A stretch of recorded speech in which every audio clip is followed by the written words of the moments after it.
Now, if you've been following along in this MeshCore Quick Start series, you've already got your companion node up and running. But if you want to contribute to the mesh network, or maybe you need help getting coverage around your house, repeaters are what you need for this. And in this video, we're going to cover everything you need to know from flashing and configuring your first repeater to remotely managing it after it's deployed. Now, before we get into the flashing process, I want to highlight my favorite commercially available repeater right now, and that is the SenseCAP P1 Pro from Seed Studio. So that's what we're going to be using as our example throughout this video. And if you'd like to pick up one of these for yourself, we'll have an affiliate link in the video description below. So let's go and get into the flashing process. Now, the P1 Pro is an NR52 based device, and there's something important that we're going to want to do before flashing MeshCore to it. And that's install the Bluetooth OTA bootloader, and OTA stands for over the air. And what this does is allow you to update your repeater's firmware over Bluetooth instead of having to physically take it down off of a tower or the roof of a house. Now, I tested this with my own P1 Pro from over 400 feet away, and it worked great. It was a bit slow at that distance, but it was still successful. Now, earlier in this series, we covered flashing NR52 devices using the buttons on the flasher page, but there's actually another method, and this is a perfect opportunity to show that process. Now, if you're flashing an ESP32 based device, the process is the same as flashing a companion node, just select repeater instead of the companion options. But for NR52 based devices like the P1 Pro, we have another option where we can make the device show up as an external flash drive, which is what happens when we put it into DFU mode. That lets us copy firmware files directly onto the device like it's a USB flash drive. So let's go ahead and walk through that now. So first we need to open up a Chromium-based web browser like Google Chrome, Brave, or if you're on a recent version of Windows, you already have one called Microsoft Edge. After opening that up, head over to the new Flasher page at flasher.meshcore.io. Then in the filter box on this page, we can just put in Seed with 3 E's, and we should see an option for Seed Studio SenseCAP Solar, which is what we're flashing today, so let's go ahead and select that. Then we need to select repeater since we're flashing this P1 Pro as a repeater. And here on this next page, you'll notice that we have a warning at the top here suggesting that we install the OTA bootloader. To do that, we can click on the download button on the bottom right of the flasher page here and select the bootloader option. Now you'll notice 2 bootloader files, one ending in .zip and one ending in .uf2. All of the files we want to work with today end in .uf2. So we'll go ahead and grab that one and take note of where it downloads to. Next, connect the repeater to your computer with a USB cable and then put it into DFU mode. On the P1 Pro, this is done by quickly double pressing the middle black button labeled RST. Now, if everything went well, you should see a flash drive appear on your computer. Now, this drive will have 3 files on it. One of them is a text file called info_uf2. Let's go ahead and open that up, and this file contains the current bootloader info, and right now it has the default bootloader installed. So to flash a new bootloader, just drag and drop or copy and paste the .uf2 bootloader file we just downloaded. And once we do that, the device will reboot automatically and the new bootloader will be installed. Now you may need to double press the RST button again to re-enter that DFU mode. And once the drive reappears, let's go and open up that same info_uf2 file again. And if all went well, we should see OTA fix somewhere in that first line of the file there. If so, that means the new bootloader is flashed and we're good to go. Now, a lot of these devices come pre-flashed with Meshtastic, so we need to wipe that off the device before flashing MeshCore to it. To do that, we just go back to the download button and look for the file with a name starting with flash erase. Then go ahead and download that and take note of where it saves.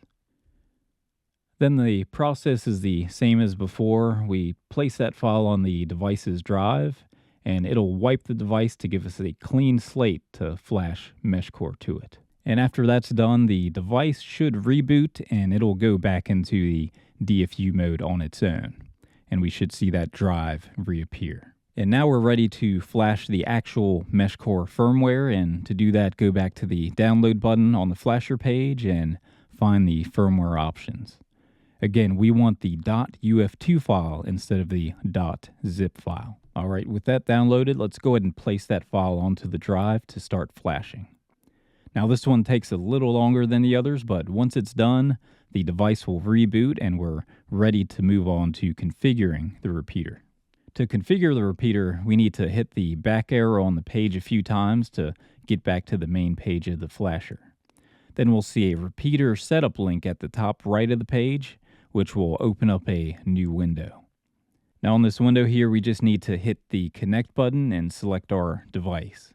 As usual, if you see multiple devices here and you're not sure which one it is, unplug the device from the computer and plug it back in to determine which one to select and connect to. Then once we're connected, the first thing we need to do is give our repeater a name. Now, a quick note on repeater names. You don't need to include the word repeater in your repeater's name. MeshCore already labels repeaters as a repeater in the app, so adding that to the name is a bit redundant. Smaller device names use less airtime, so keep that in mind. Now, if we take a look at the map here, we can see examples of repeaters, room servers, and companions. They're all marked as such in the app and have their own specific icons, so no need to add this info to the device name itself.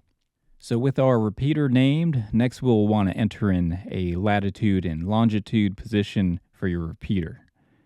It doesn't have to be exact, and just a rough general location is helpful so other users know where they can plan their antenna placement. We'll also want to be sure to set an admin password that we can use when logging in remotely.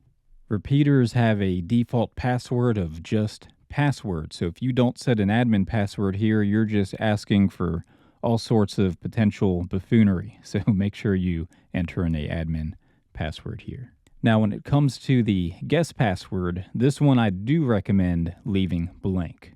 That way, other users on the mesh can view your repeater's info without needing credentials. Now, guest logins are very limited and can only view some info about your repeater.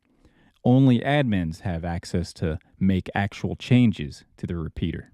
Now, for radio settings, you can use presets, and you can see there's a list of locations with the recommended settings for each region. Since I'm in the US, I'll go and select USA, Canada. Now, selecting the preset will automatically populate the recommended settings for your area. And most of these should not be changed, as they do need to match what other users in your area are using.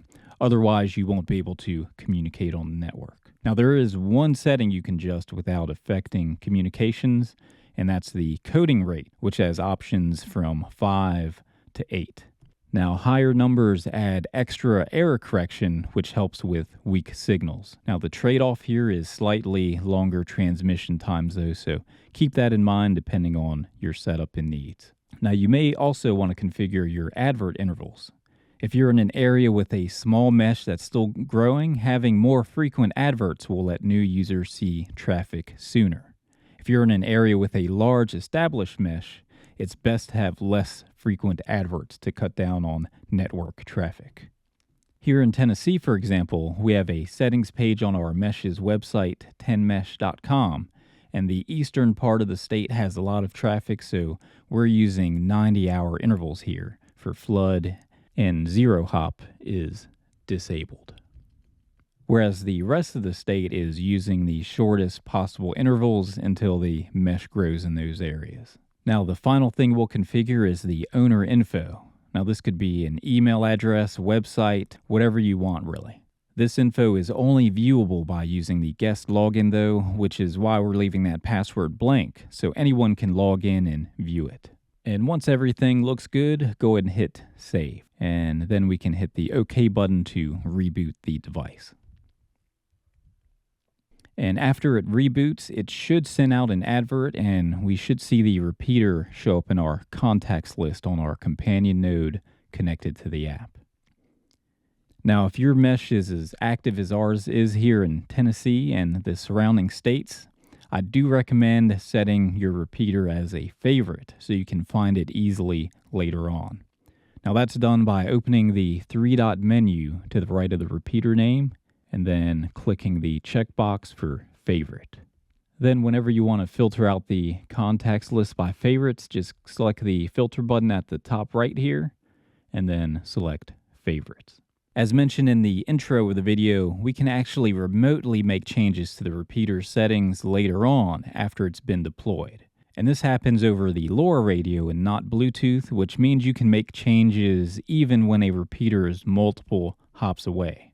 I've been able to successfully make changes on repeaters many miles away from me using MeshCore without having to visit the repeater's location. Now, we do want to make sure that we're able to connect to the repeater remotely before we deploy it, though. So from the contacts list, we just need to tap on the repeater we just set up. Then from the contact page here, there's a Manage button. Go ahead and select that. And now on the next page, you may see a message about this being a premium feature with an unlock button for $7.99 with a countdown timer. This is just a reminder to support the developer, which I highly recommend doing.